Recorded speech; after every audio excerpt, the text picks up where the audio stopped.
1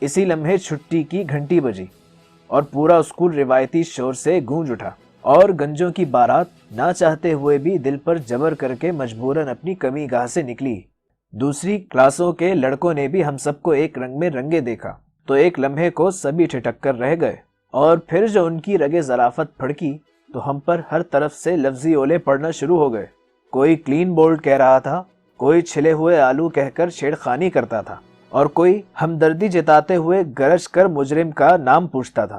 او گنجیا، وے گنجیا، مینو بھی دس وے تیرے اتے ظلم کس نے کیتا ہے؟ او گنجے مجھے بھی بتا تجھ پر یہ ظلم کس نے کیا ہے؟ ایک طرف سے آواز آتی، beauty is to see not for touch please, تو دوسری طرف سے کوئی اس کی یوں تائید کرتا، yes it is absolutely right, کیجئے گا نظارہ دور دور سے، اور کہیں سے کورس کے انداز میں اولا پڑتا، چشمے بد دور دور دور، شالہ نظر نہ لگے، شالہ نظر نہ لگے، اور ہم کلے کیے ہوئے برتن اتنے مجبور تھے کہ زبان سے کچھ کہہ بھی نہیں سکتے تھے۔ گنجے سر سے ایڑی تک شرمندگی کے کوف زدہ پسینے میں شرابور سر جھکائے مین گیٹ کی طرف فاسٹ مارچ کر رہے تھے۔ اسکول سے انخلا کے بعد ہم نے نعرہ بازی کی تاب نہ لاتے ہوئے دوڑنا شروع کر دیا۔ ہوٹروں نے بھی جواباً ہماری تقلید کی اور بھگوڑے کو فردن فردن گھر تک پہنچا کر دم لیا۔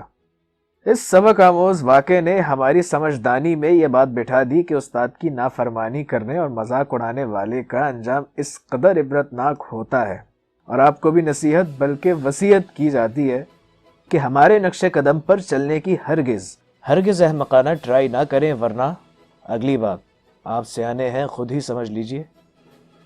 ختم شد۔